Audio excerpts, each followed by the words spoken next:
Amigos, eu sou o André, eu estou num camping muito lindo, o Camping dos Lírios, aqui em Itamonte, bairro rural de Vargem Grande, e eu vou mostrar para vocês como eu conservo meus alimentos frescos.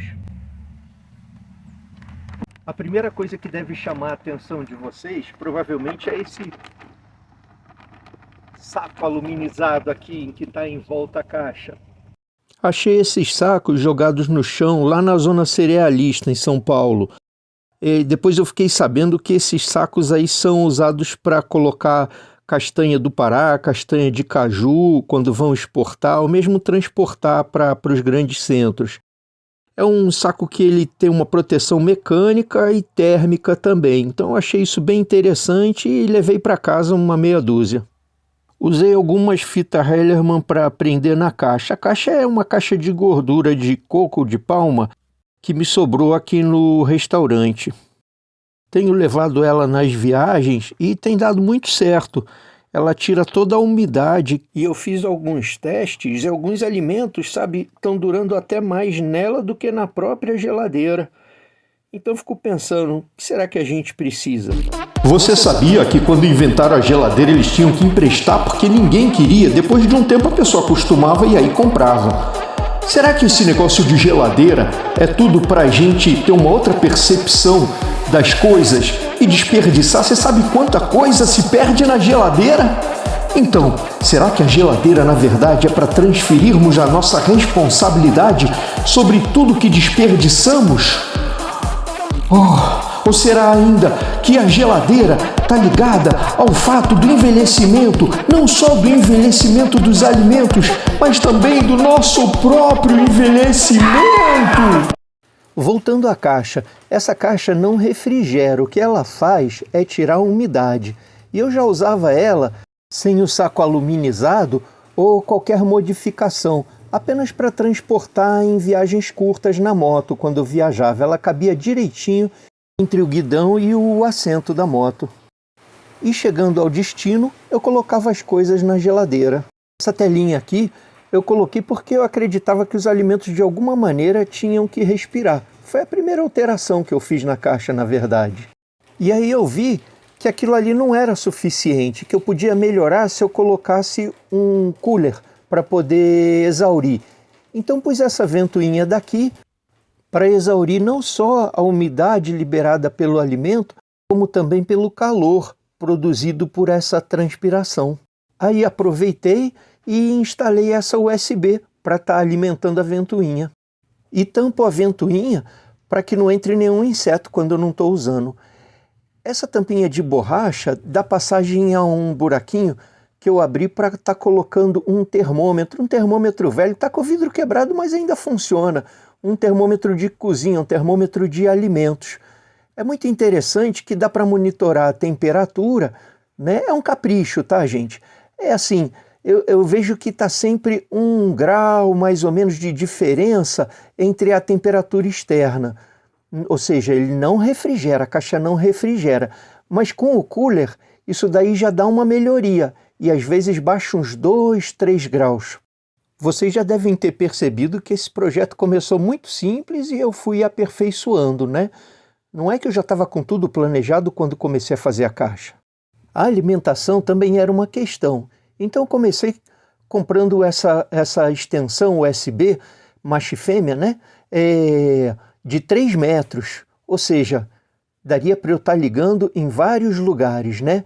Por exemplo, dá para eu ligar num carregador de celular. E aí pronto. Já faz, às vezes é só colocar uma tomada. Mas e quando não tem tomada?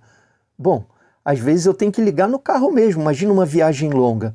E aí tem aquele plug do acendedor do carro, né? Olha, ainda sobrou uma baia ali que dá para eu colocar o meu ventiladorzinho do carro. Ou se quiser carregar um celular também. Então esse fio bem comprido vai até o porta-mala, até onde precisar para estar fazendo a ventoinha funcionar.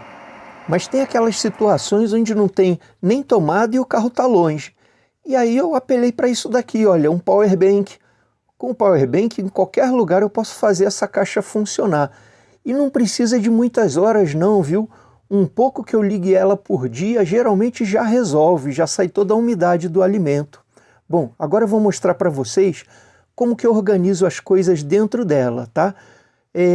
Primeiro de tudo, lá no fundo eu coloco papel toalha. Papel toalha vai ajudar na absorção e eu vou trocar ele, pelo menos assim, a cada 2, 3 dias, né? Dependendo de como ele tiver. Os alimentos mais densos, pesados, eu coloco no fundo. Então, raízes, né? Alguns frutos ficam no fundo porque são mais resistentes, né? Depois vem essa prateleira aqui. Eu fiz dobrando, eu usei o soprador térmico, né? E aí fui dobrando a tampa de uma caixa de alho. Vocês encontram isso em sacolão, viu? Eles às vezes até dão. E aí coloco ela por cima de forma que não amasse o que está embaixo, né? E agora eu posso colocar as coisas por cima dele. Então vamos lá, tudo que é mais aquoso, tudo que é mais perecível. Olha o pimentão aqui, o pimentão deu uma suadinha. Você pode secar até, se quiser, com papel toalha. Bom, pimenta dedo de moça, pimentão, abobrinha, mais pimenta. Você pode estar colocando tudo que é frágil, dependendo, olha, frutos também, né? No caso, os tomates, tá? Vou pôr também aqui um salsão, né? Mais pimentão e as bananas. As bananas eu costumo colocar por cima pela fragilidade dela. Agora é só tampar a caixa, desobstruir aqui a ventoinha, retirando a tampinha, tá? Coloca ela de lado. E vou colocar o termômetro mais por curiosidade mesmo, saber o que está se passando lá dentro em temperatura. Pronto, vou ligar na USB e vou colocar ela, adivinha onde? Se você falou na barraca, acertou! Isso, eu vou colocar na barraca, mas é nessa área aqui, não é dentro do quarto não. É aqui, olha, debaixo do sobreteto. Olha, se você assistiu o vídeo até aqui e ainda não se inscreveu no canal, eu não sei, eu acho que eu vou ter que inventar uma mochila helicóptero ou alguma coisa assim para te agradar. Eu já disse aqui no canal que eu não estou aqui para fazer proselitismo vegano. Mas uma coisa eu tenho que dizer para vocês, é lógico, eu não vou transportar nessa caixa nem ovo, nem leite, nem seus derivados, nem carne, nada disso, porque isso tudo é muito perecível, geralmente estraga dentro do estômago de quem come, por isso que eu não como, é uma das razões só. Agora veja bem, o que eu vou trazer? Vou trazer fruta, verdura, isso tudo dava para conservar muito bem desde sempre. Sua bisavó, sua tataravó, por acaso, me fala, ela tinha geladeira na casa dela? Não tinha. Então, a gente tem que buscar outras maneiras, a gente tem que pensar e repensar quais são nossas necessidades reais. E aí eu vou dizer para você, dá para conservar um monte de coisa. E aí você me diz, tofu também? É lógico, vegano come tofu, é um estereótipo, né? Mas sim, eu como tofu, eu adoro tofu. E tem um jeito sim de conservar tofu. Mas isso, gente, é outro vídeo. Obrigado.